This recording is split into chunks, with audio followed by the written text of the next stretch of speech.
Good evening. একটু ধনেপাতার পকোড়া করতে নিয়েছি।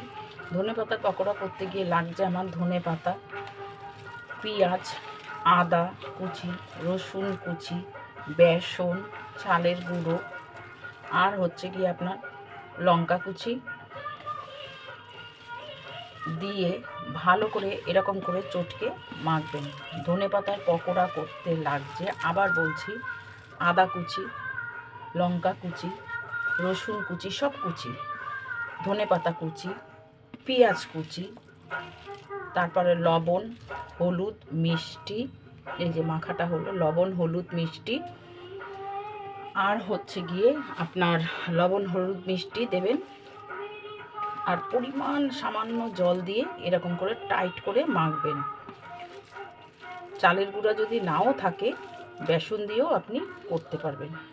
আবার বলছি, ধনেপাতার পকোড়া করতে গিয়ে লাগছে ধনেপাতা, পেঁয়াজ, কাঁচা লঙ্কা, আদা কুচি, রসুন কুচি, পেঁয়াজ, ধনেপাতা কুচি, পেঁয়াজ কুচি, আদা কুচি, রসুন কুচি, কাঁচা লঙ্কা কুচি, আর চালের গুঁড়ো, বেসন, সামান্য জল।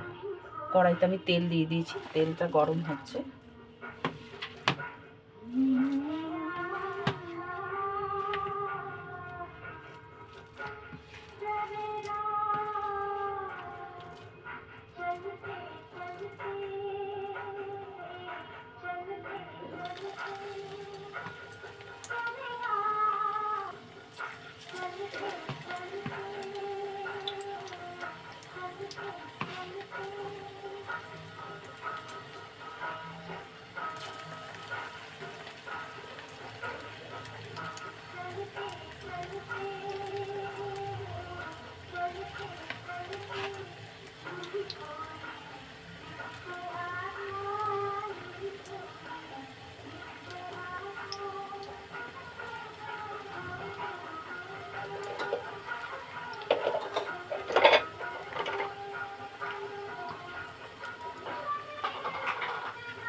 একটু সিমে ভাজতে হবে, অল্প অল্প করে। চালের গুঁড়োটা দিলে এই খটখট ভাবটা হয়। পোস্তও দিতে পারেন, আরও বেশি ভালো হবে খেতে।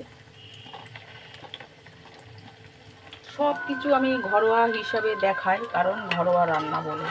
আমার রান্নাঘরটাই ঘরোয়া, টোটালি ঘরে যা সামান্য জিনিস থাকে আমি তাই দিয়ে পরিপাট করে রান্না করে আপনাদের দেখাই, আর কিছুই না, ফেলার কিচ্ছু নেই।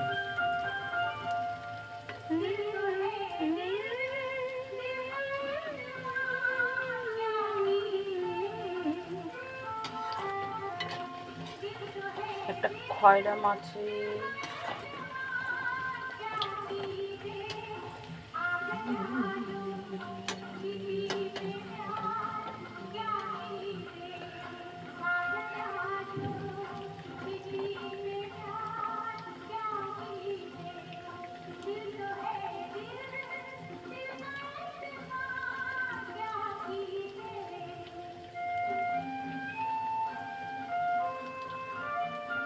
আমাদের ধনেপাতার পকোড়া কিন্তু হয়ে গেছে। এবার আমি তুলে ফেলবো।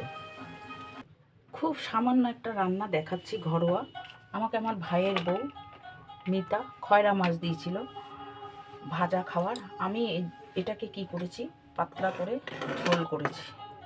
এই যে বেগুনটাকে ভেজে, আলু দিইনি, শুধু বেগুন দিয়ে করে, এবারে টমেটোটা সিদ্ধ হয়ে গেছে। খয়রা মাছ যেরকম ভেজে রেখে বেগুনটাকে ভেজে ইলিশ মাছের মতো পুরো, কিন্তু এটাতে আমি একটু ধনেপাতা আর টমেটো দিয়েছি। খুব সুন্দর খেতে লাগে এই পাতলা ঝোলটা। এবার আমি ধনেপাতা আর টমেটোটা এই যে গুলে দেব।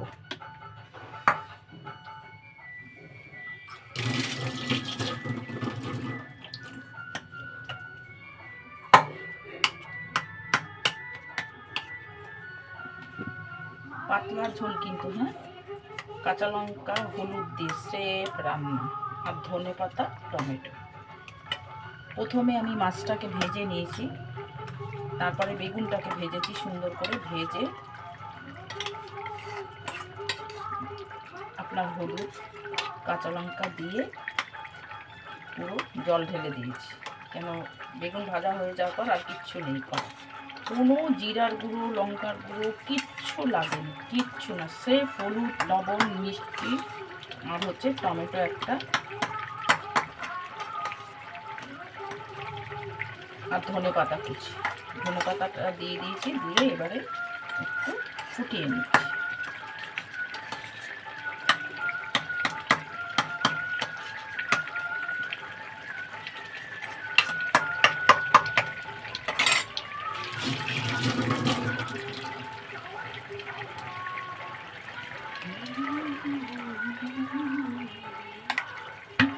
একটু জল লাগবে, জল।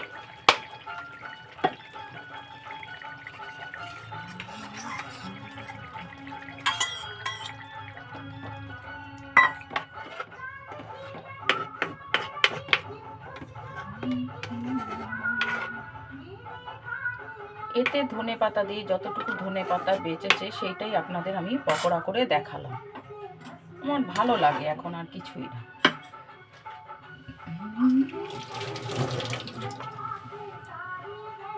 কাজে খয়রা মাছের ঝোল করতে তাহলে লাগছে আমাদের খয়রা মাছ, যার যেরকম পরিমাণ সেরকম পরিমাণ মতন নেবেন। বেগুন কেটে নেবেন, নিয়ে বেগুনটাকে যদি মনে করেন কালো জিরা দেবেন, দিয়ে ভেজে, বেগুনটাকে কালো জিরা দিয়ে ভেজে টোটালি হলুদ দিয়ে দেবেন, লবণ দেবেন, মিষ্টি দেবেন, দিয়ে জল ঢেলে দেবেন। দেওয়ার পরে খয়রা মাছ দুটো ছেড়ে দেবেন। যেই ফুটে উঠবে ধনেপাতা আর টমেটোটা তো একটু গোটা দিয়ে দেবেন।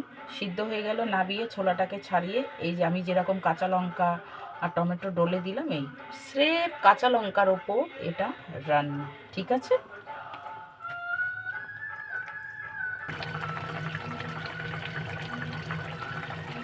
হয়ে গেছে আমাদের খয়রা মাছের ঝোল, পাতলা ঘরোয়া রান্না। যে যেরমভাবে পারবেন করে খাবেন, দেখবেন ভালো লাগলে করে খাবেন, না ভালো লাগলে করবেন না। খাওয়াটা সম্পূর্ণ নিজের ওপর। ঢেলে দেব।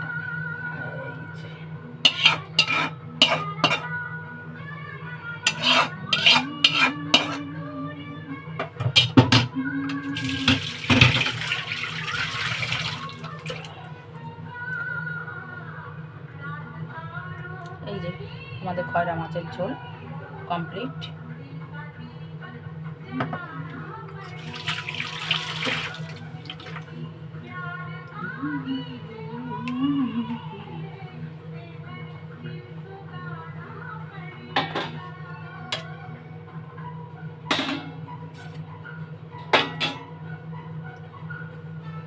কমপ্লিট আমাদের খয়রা মাছের ঝোল। এই যে গরম গরম ভাত দিয়ে খাওয়া।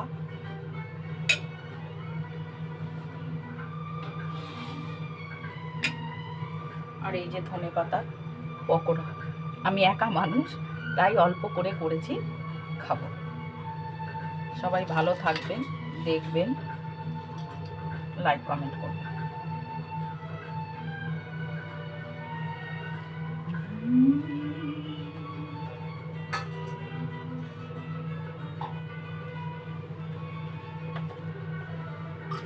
ধন্যবাদ,